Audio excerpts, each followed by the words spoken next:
अस्सलाम वालेकुम, मैं हूँ बिश्रा और आप देख रहे हैं बिश्रास कोचिंग। तो हम लोग आ गए हैं नेक्स्ट क्वेश्चन के साथ, जो कि है question number 9।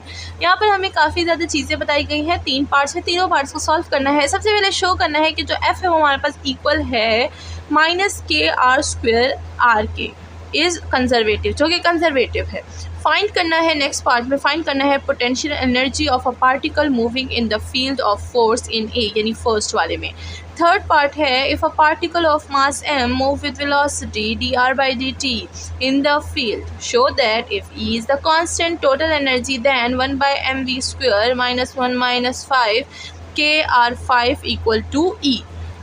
What important physical principle does this illustrate? तो चलिए स्टार्ट करते हैं आज की सोल्यूशन, और इसी के साथ जल्दी से चैनल को सब्सक्राइब कर दिया अगर अभी तक आपने चैनल को सब्सक्राइब नहीं किया। चलिए चलते हैं सोल्यूशन की तरफ। तो यहाँ पर हमारे पास जो गिवन है वो है, हमारे पास सोल्यूशन स्टार्ट करते हैं। गिवन में हमारे पास है जो एफ़ है वो हमारे पास क्या है, वो -kr³ r के इक्वल है, ठीक है। तो हमें क्या करना है, यहाँ पर कर्ल ऑफ एफ फाइंड करना है, CURL। कर्ल ऑफ एफ हमारे पास होता है मल्टीप्लाई बाय एफ। अच्छा, ये तो यहाँ पर हमारे पास जो इसको हम क्या बोल लेते हैं, इसको हम लोग बोल देंगे तो कर्ल होगा। यहाँ पर हमारे पास आ जाएगा, इसमें हम लोग एफ़ की वैल्यू पुट कर देंगे, तो कर्ल मल्टीप्लाई बाय एफ़ हमारे पास क्या है, एफ़ है हमारे पास -kr³ और ये हमारे पास वेक्टर का r हो गया, ठीक है। तो ज़्यादा ही गलत लिख दिया r, ठीक है। तो हम क्या करेंगे, इसमें क्रॉस प्रोडक्ट फाइंड करेंगे, वही क्रॉस प्रोडक्ट जिसमें हम लोग फर्स्ट ले लेते हैं, first function into second function plus second function into first function. तो यहाँ पर भी हम लोग बिल्कुल उसी तरह से कर लेंगे। ये हमारे पास जो -k है वो हमारे पास बाहर आ जाएगा, -k, एंड देन हम लोग कर्ल बाय एफ़ लगा लेंगे, जो हमारे पास वैल्यू क्या है, वैल्यू है हमारे पास r³ और r की, ठीक है। इसको हमने बाहर निकाल दिया। नाउ यहाँ पर हम क्या करेंगे, जो कर्ल है इसके साथ वेक्टर का प्रोडक्ट कर देंगे इसके साथ, तो ये हो जाएगा -k, तो बाहर रहेगा बिकॉज दिस इज़ कांस्टेंट। तो ये हमारे पास हो जाएगा कर्ल और r³ साथ में अगर देखें तो हमारे पास क्या हो जाएगा, r³ मल्टीप्लाई बाय r, ठीक है। ये हो जाएगा प्लस r³ और ये आ जाएगा हमारे पास कर्ल मल्टीप्लाई बाय r, सही है। तो हमारे पास हमने इधर वेक्टर प्रोडक्ट, इधर प्रोडक्ट रूल हमने कर लिया है। ना अगर यहाँ पर देखो तो -k, तो -k ही रहेगा। जो हमारे पास r(3) है, इसका हमारे पास डेरिवेटिव क्या हो जाएगा, इसका हो जाएगा हमारे पास 3r², एंड साथ में हमारे पास ये जो r है ये भी हमारे पास आ जाएगा, प्लस अगर इसको देखिए r3 और वेक्टर ये हमारे पास कर्ल है, तो ये क्या हो जाएगा, ये हमारे पास हो जाएगा r3। इन दोनों का करेंगे तो ये हो जाएगा हमारे पास 0, बिकॉज r है, r का वेक्टर है, इसका आंसर हमारे पास 0 आ जाएगा। तो यहाँ पर हमने यहाँ पर कर दिया है कि ये किस तरह से r हमारे पास 0 आ गया है। अब अगर यहाँ पर हम लोग उसकी बात करें इसकी, तो इसको हम लोग यहाँ पर सॉल्व करेंगे। तो यहाँ पर मैं बता देती हूँ कि हमें पता है कि एज़ जो हमारे पास कर्ल ऑफ r³ है, इसको हम लोग इस तरह से कर सकते हैं कि ये हो जाएगा 3r² और साथ में r आ जाएगा, ठीक है। लेकिन हम लोग इसको इस तरह से भी लिख सकते हैं, 3r² साथ में r आ जाएगा, डिवाइड कर देंगे r से। तो अब हम लोग ये वाली वैल्यू यहाँ पर यूज़ कर देंगे, ठीक है।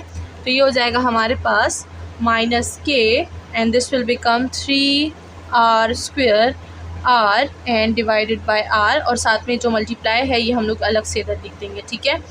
ये देखें, अब ये पूरा का पूरा तो 0 हो गया। अब मैंने क्या किया, मैंने ये जो हमने ये वाला फाइंड किया था, इसकी मैंने पूरी वैल्यू ये वाली पुट कर दी, एंड साथ में जो r होगा ये अलग से हमारे पास प्रोडक्ट में आ जाएगा। प्लस कर देंगे कि हमारे पास है ये वाली वैल्यू पूरी की पूरी 0। अब ऊपर का इरेज करते हैं और आगे की सोल्यूशन सॉल्व करते हैं। तो ये हो जाएगा हमारे पास, अब अगर देखें तो हमारे पास जब भी जो वेक्टर होता है और उसका प्रोडक्ट जब दोनों के दोनों आ जाते हैं, तो हम क्या करते हैं, उसको वो हमारे पास 0 हो जाता है, ठीक है। तो यहाँ पर भी हमारे पास r और ये डिवाइडेड बाय r दोनों क्या हो जाएगा, 0 हो जाएगा, सेम है तो इससे 0 हो जाएगा। तो यहाँ पर हमारे पास क्या रह गया, -k एंड 0 + 0।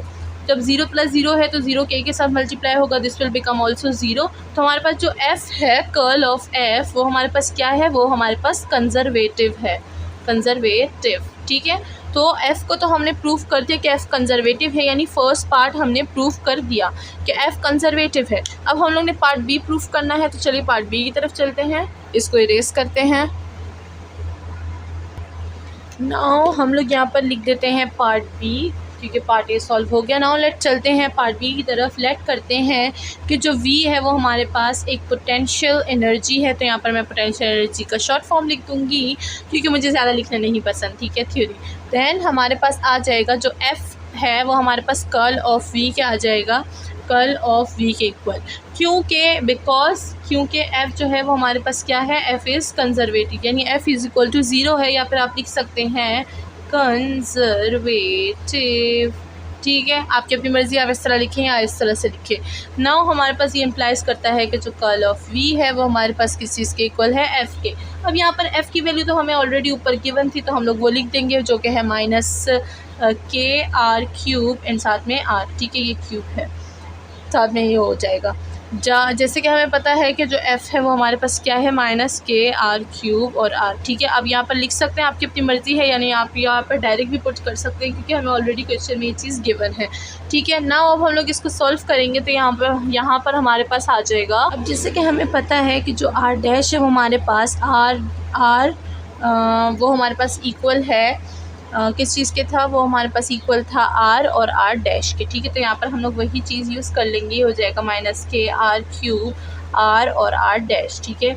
यहाँ पर हमारे पास कर्ल वी हो जाएगा, ये हमारे पास कंटिन्यू रहेगा। अब यहाँ पर हम लोग प्रॉपर्टी यूज़ करेंगे कर्ल की, जो कि हमारे पास इक्वल है partial by partial R dot के, ठीक है। तो यहाँ पर हम लोग वही प्रॉपर्टी यूज़ कर लेंगे and we will get partial V by partial R, ये हो जाएगा हमारे पास R dot equal to minus R के 4, और ये साथ में हमारे पास आ जाएगा आर डॉट, ठीक है।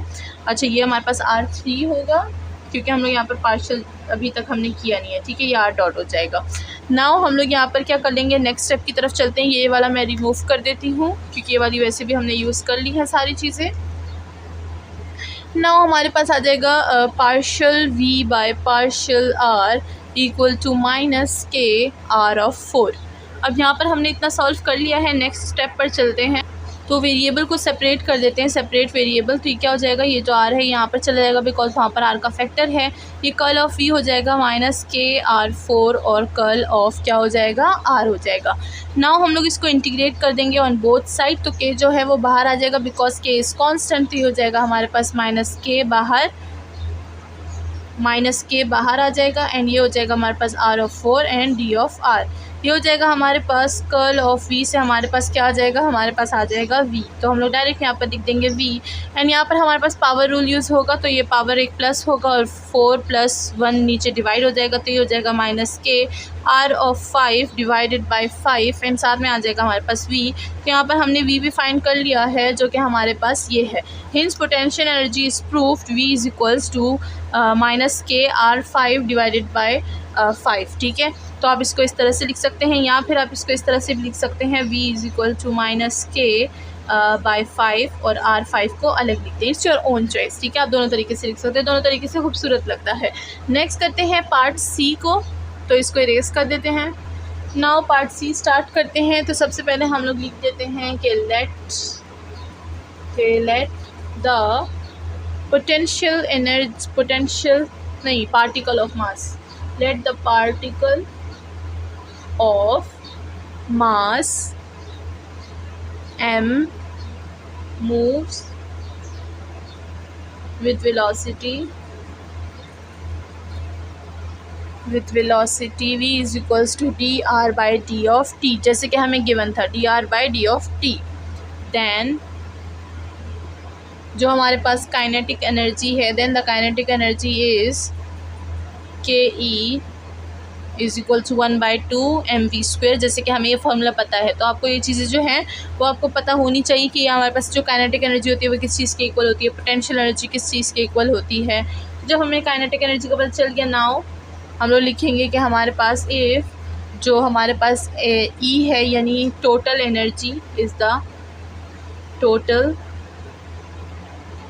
Energy, then E is equals to kinetic energy plus potential energy। Put करेंगे जो पोटेंशियल एनर्जी अभी हमने फाइंड की है, पोटेंशियल एनर्जी और काइनेटिक एनर्जी। ठीक है, तो यहाँ पर हमारे पास क्या आ जाएगा, E is equals to kinetic energy हमारे पास क्या है 1/2 mv², और पोटेंशियल एनर्जी हमने फाइंड कर ली, दैट इज़ -k/5 r⁵ ठीक है। तो ये हमारे पास हो जाएगा प्लस इंटू माइनस माइनस, तो यहाँ पर मैं लिख दूंगी, अच्छा ऊपर का इरेज करते हैं एंड ऊपर लिखते हैं।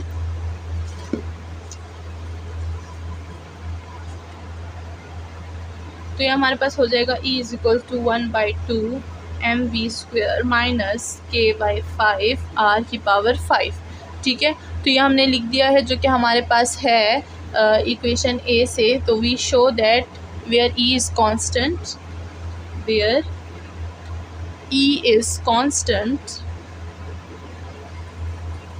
तो इक्वेशन जो 1 है, इक्वेशन जो ए है वो हमारे पास क्या हो जाएगी, show that law of conservation energy. तो वो लोग हमसे पूछ रहे थे कि कौन सी लॉ शो करती है, तो हमने बता दिया कि law of conservation of energy show करती है। तो यहाँ पर अच्छा ये ए है, ठीक है, मैं यहाँ पर बता दिया कि इक्वेशन जो ए है, या फिर आप इसको इक्वेशन स्टार, में ज़्यादातर स्टार नाम देती हूँ, तो इक्वेशन जो स्टार है वो हमें क्या शो करती है, law of conservation of energy. इसी के साथ हमारा जो क्वेश्चन है वो प्रूफ हो चुका है। एंड नेक्स्ट वीडियो के साथ मिलते हैं नेक्स्ट क्वेश्चन के साथ। अपना ख्याल रखिएगा, चैनल को लाइक सब्सक्राइब और शेयर करना ना भूलिएगा। Thank you so much.